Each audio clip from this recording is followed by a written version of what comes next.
रहा ओम प्रकाश राजभर जी से कि लोगों को 6 इंच छोटा करने के अलावा, लोगों को गालियां देने के अलावा, अपशब्द बोलने के अलावा और कोई काम किया हो तो मेरे भाई जरा बता देना। उत्तर प्रदेश की सबसे बहुचर्चित सीट जहूराबाद विधानसभा, जहां से कभी सदा फातिमा जी विधायक थीं, आज विकास का क्रम यहां से अछूता है। मैं सुशील तिवारी, स्वतंत्र पत्रकार। मेरे चैनल में आपका बहुत बहुत स्वागत है। नमस्कार। आखिर जहूराबाद विधानसभा जब से ओम प्रकाश राजभर जी यहाँ से विधायक हुए, इतना अछूता क्यों हुआ? और लोग यही कहते हैं कि वो कहते हैं कि यूपी में खेला होगा, इससे विकास होगा क्या? ऐसा है कि ज़िंदगी भर ओम प्रकाश राजभर जी खेला ही करते आए हैं। बचपन में खेलते रह गए, आगे जो उन्हें करना था वो किया नहीं। बड़े हो गए तो भी खेला कर रहे हैं, खेला अपने समाज से कर रहे हैं, खेल ही तो कर रहे हैं। लोगों के साथ धोखा करना उनकी आदत में है। जहूराबाद के जनता के वोटों से जीत के विधायक बने थे, उन्हें काम करना चाहिए था। उनको मंत्रिमंडल में कैबिनेट मंत्री के रूप में कार्य करने का सौभाग्य मिला था। 2017 में भारतीय जनता पार्टी की सरकार में विकास करना चाहिए था, उन्होंने किया नहीं, क्योंकि उनका मन विकास करने में कम, खेला करने में ज़्यादा लगता है। पता नहीं क्यों वो इतना खेला करना चाहते हैं, लेकिन खेला तो उनके साथ हो गया। उन्होंने जुमे के दिन अपना नामांकन किया सुबह, और शाम को बहन जी ने, बड़ी बहन जी ने इन छोटी बहन जी को टिकट दे करके अपना हाथी निशान और नीला झंडा दे के भेज दिया। तो चच्चा के साथ खेला हो गया, क्योंकि चच्चा अब यहाँ से भाग नहीं सकते हैं। जहूराबाद में बिल्कुल जैसे चूहेदान में चूहा फंस जाए, वैसे ये जहूराबाद में फंस गए कि ये गुंडों का सरदार 10 मार्च को जहूराबाद की धरती छोड़ करके गब्बर सिंह, शोले का गब्बर सिंह चंबल के बियाणों में पनाह ले ले। मेरा ये आप लोगों से निवेदन है। मैम, गठबंधन की बात होती है, बहुत सारी पार्टियां गठबंधन करती हैं। क्या गठबंधन से आप किसी पार्टी को टिकट दे दें, विकास क्या उससे हो जाएगा? अगर आप किसी अच्छे कैंडिडेट को टिकट ना दें जो आपके साथ हुआ, पूरी जनता, पूरी आवाम आज ये जानना चाहती है। पूरी जनता जानती है कि मेरे साथ गलत हुआ था, क्योंकि 17 में टिकट कटा, मैंने कुछ नहीं कहा। जब 22 में वही कहानी दोहराई गई गठबंधन के नाम पर, तो मेरे साथियों ने कहा कि बस बहुत हो गया, काफ़ी हो गया है, अब आप चुनाव लड़िए। और 31 जनवरी को इनका डिक्लेयर हुआ था गठबंधन का टिकट, और मैंने 1 फरवरी को यहाँ पर आकर के ये कहा कि मैं निर्दल प्रत्याशी के तौर पे चुनाव लड़ूंगी। और मेरे साथियों ने मुझे ये हिम्मत दी, ये ताकत दी। मैंने कहा कि मुझे चुनाव लड़ना है, और जब मैंने कहा, इस्तीफ़ा दे दिया, तो तमाम राजनीतिक दलों ने मुझसे संपर्क किया। मैंने अपने साथियों की 2 बार मीटिंग की, और सब ने कहा कि आपके लिए सबसे बेहतर ये है कि जब बहन कुमारी मायावती जी, पूर्व मुख्यमंत्री जी, आपको अपना टिकट दे रही हैं, तो आपको उनके टिकट पे चुनाव लड़ना चाहिए। मुझे भी लगा कि वो आयरन लेडी है और विकास भी करती हैं, कानून व्यवस्था बेहतर होती है। तो मैंने उनका हाथ थामा है और उन्हें यकीन दिलाया है कि उनका ये नीला झंडा बिल्कुल आसमान में लहराएगा, और गाज़ीपुर की 7 सीटें जीत करके हम लोग जाएंगे। उनके नेतृत्व में बहन कुमारी मायावती जी के पूर्ण बहुमत की सरकार उत्तर प्रदेश में बनेगी। मैम, पूरे उत्तर प्रदेश ही नहीं, पूरे भारत में एक विकास की बेटी के नाम से सदा फातिमा को लोग याद करते हैं, मगर जब कोई दरकिनार कर देता है, दुख तो हुआ होगा। आखिर उस जनता से आप कहना क्या चाहेंगे? जनता भी चाहती है कि नहीं, हम वो बटन ही दबाएंगे। बिल्कुल, दुख मुझे तो जो हुआ था वो हुआ था, मुझसे ज़्यादा दुख जहूराबाद के आवाम को हुआ था।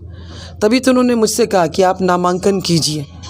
दल निर्दल की बात नहीं है, क्योंकि अगर आप नहीं होंगी तो हमें इन्हीं में से किसी को चुनने के लिए मजबूर होना पड़ेगा, और हम लोग ऐसे में शायद नोटा का बटन दबाएंगे। तो आप ऐसा ना करें। मैंने कहा कि मैं निश्चित रूप से चुनाव लड़ूंगी और निर्दल लड़ूंगी। फिर मुझे बहन कुमारी मायावती जी का आशीर्वाद मिला, पूर्व मुख्यमंत्री जी का, और मैं उनके सिंबल पे चुनाव लड़ रही हूँ। मैम, राजनीतिक समर में ऐसा भी हुआ है कि आपने जिस पर विश्वास किया है वो उस विश्वास पे खरा नहीं उतरा? ऐसा बहुत बार होता है, लेकिन एक बात होती है, वो कहानी आपने सुनी होगी कि एक साधु था, उसने देखा कि एक बिच्छू पानी में डूब रहा था, उसने उसको बचाया, उसने उसको डंक मारा, फिर वो गिर गया, उसके हाथ से छूट के उसने फिर उठाया, उसने फिर डंक मारा। बार बार ये क्रम चलता रहा।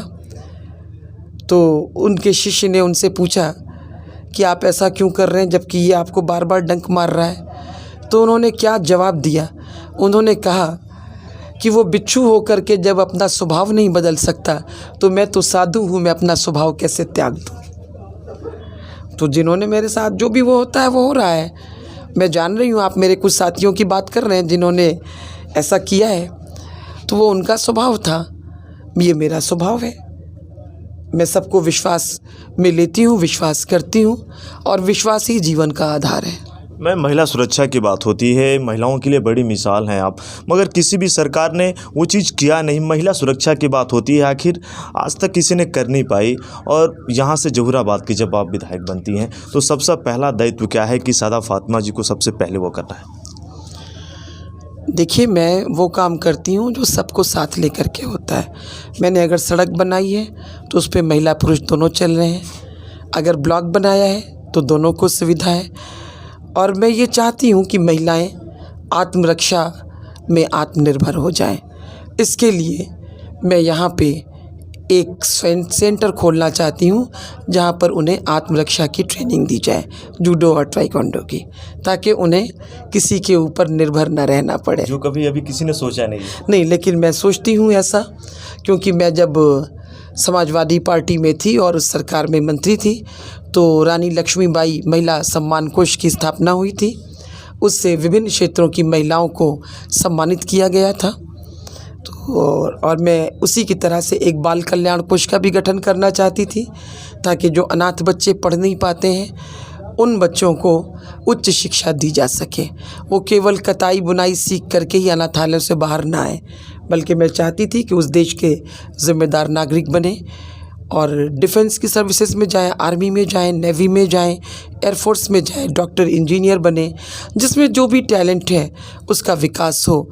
ये मेरी एक सोच थी जो कि मुझे पूरा करने का मौका नहीं मिला, लेकिन मैंने ये ज़रूर किया था कि जो अनाथ आश्रम में बच्चे रहते हैं पहले उन्हें 2000 रुपया महीना मिलता था। मैंने मंत्री बनने के बाद जो मैंने पहली कैबिनेट की मीटिंग अटेंड की थी उसमें मैंने यही चीज़ पास कराई, प्रस्ताव, कि वो रकम 4500 से ज़्यादा, लगभग 4800 की वो रकम थी जो मैंने उनके लिए स्वीकृत कराई थी। मैम, कारण क्या है? आज भी सदर विधानसभा गाजीपुर में जाता हूँ, आज भी लोग आपको बहुत याद करते हैं और मिस करते हैं। वो बहुत अच्छे लोग हैं, शायद उनके दिलों में मेरे लिए स्नेह है, प्यार है, इसलिए मुझे याद करते हैं और मैंने भी उन्हें स्नेह दिया है, प्यार दिया है, जो मुझसे हो सका मैंने किया। मैम, मैं गाजीपुर से हूँ, सुशील तिवारी मेरा नाम है और मैं स्वतंत्र पत्रकारिता करता हूँ। और मैं चाहूँगा जब आप विधायिका बनती हैं, आपके शपथ ग्रहण समारोह के बाद पहला इंटरव्यू हमारा ही हो। ज़रूर, अगर आप आएंगे तो ज़रूर आपके साथ में बिल्कुल इंटरव्यू करूँगी। बहुत बहुत शुक्रिया आपका, धन्यवाद। पर चल सके। वो सपना था कि जहूराबाद विधानसभा जो प्रदेश के पिछड़े हुए जिले गाजीपुर की सबसे पिछड़ी हुई विधानसभा थी, उस विधानसभा को सजा सकूं, संवार सकूं।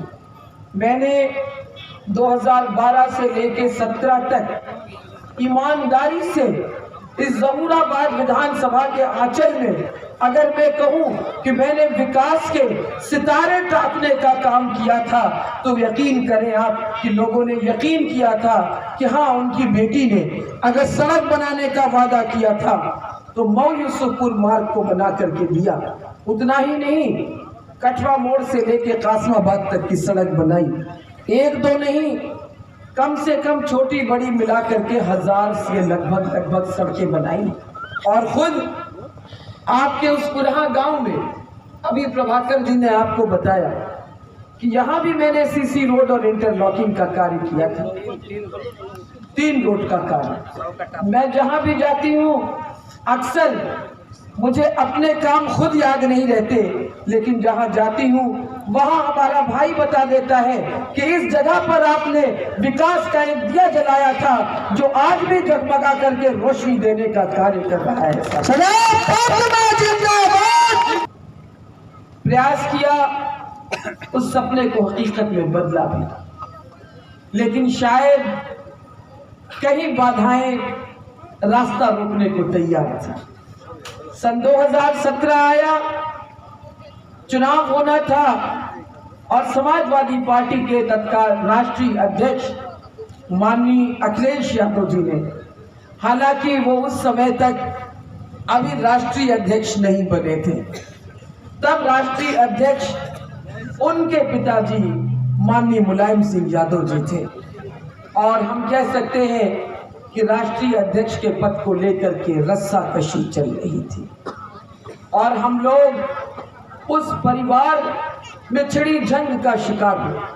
मेरा टिकट काटा गया और जिसको टिकट दिया गया महेंद्र जी को, अगर उन्होंने ये विधानसभा जीत ली होती तो मुझे कोई अफसोस नहीं होता, मगर यकीन करना कि वो महेंद्र चुनाव जीतना तो दूर तीसरे स्थान पर गए थे। मैं सही कह रही हूं या नहीं, ये बता देना साथियों। तो बात साफ हो गई कि तीसरे स्थान पर गए थे। इसका मतलब ये था कि उन्हें चुनाव जीतने से मतलब नहीं था, मतलब इससे था कि मैं चुनाव ना लड़ूं। वक्त गुजरता गया, वक्त का काम है गुजरना, वक्त कभी थमता नहीं, किसी का इंतजार नहीं करता। वक्त के दामन में गुंजाइश बहुत कम होती है। 2022 आया, वक्त का कारवां अपनी रफ्तार से गुजरता रहा, वक्त का पंछी आसमान में उड़ता रहा। सन 2022 आया और एक बार फिर मेरे गले के लिए एक और तलवार तैयार थी। मेरा टिकट काटा गया। गठबंधन के प्रत्याशी बनाए गए माननीय ओम प्रकाश राजभर जी। नाम में तो प्रकाश है, मगर जहूराबाद विधानसभा के जिस दिन विधायक बने, जहूराबाद विधानसभा की किस्मत में अंधकार ही अंधकार लिख दिया इस ओम प्रकाश राजभर ने। साथियों, मुझसे कहते थे कि मेरी जमानत, ये जो हुजूम उमड़ रहा है, ये जो इंसानों का समंदर उमड़ रहा है, ये किसी एक जगह पे नहीं है। या कामूपुर हो, बेट बिहारी का पोखरा हो, गौली की जनसभा हो, या प्रदीप पार की जनसभा हो, या बेट बिहारी के पोखरे की हो, या यहाँ पर जो हो रही है वो जनसभा है। हुजूम उमड़ के आ रहा है, सड़कों पर लोग आ रहे हैं। क्यों? क्योंकि मैंने किसी को ऊपर से 6 इंच छोटा करने की बात नहीं कही थी, क्योंकि मैंने किसी समाज को चोर नहीं कहा था। मेरा यकीन इस बात में था कि हयात लेके चलो, कायनात लेके चलो। मेरा यकीन था कि हयात लेके चलो, कायनात लेके चलो, और चलो तो सारे जमाने को साथ लेके चलो, चलो तो सारे जमाने।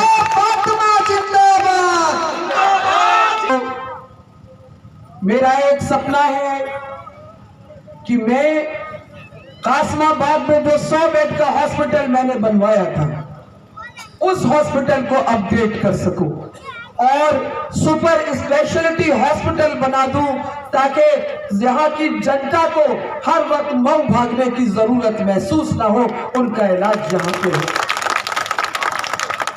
सिर्फ इतना नहीं, बड़ौरा की जो मिल बंद है उसकी मशीनें पुरानी हो चुकी है, लेकिन पूरा इंफ्रास्ट्रक्चर मौजूद है। 85 एकड़ से ज्यादा जमीन है।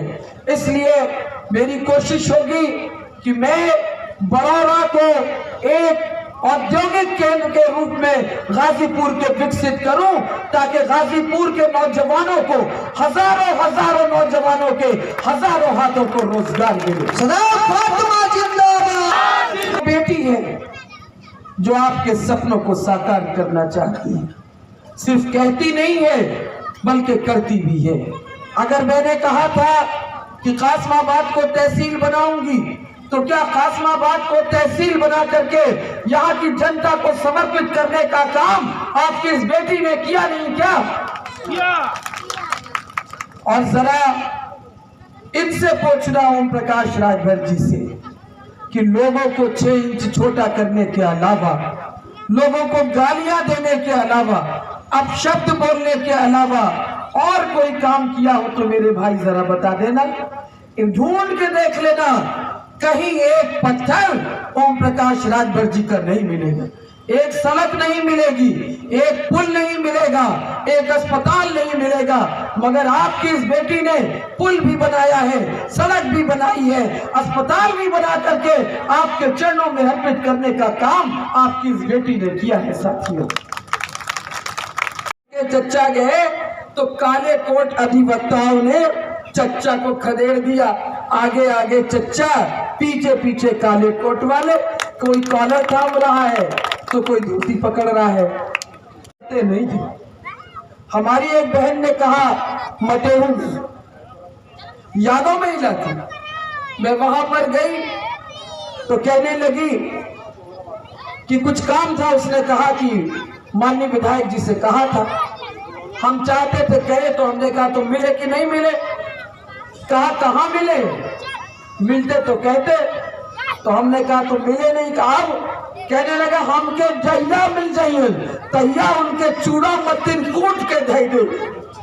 ये उनका हाल है। मैं आप लोगों से यही कहूंगी कि आप लोगों को एक फैसला करना है, एक बड़ा फैसला, जहूराबाद की किस्मत का फैसला करना है। आपको मतदान करना है।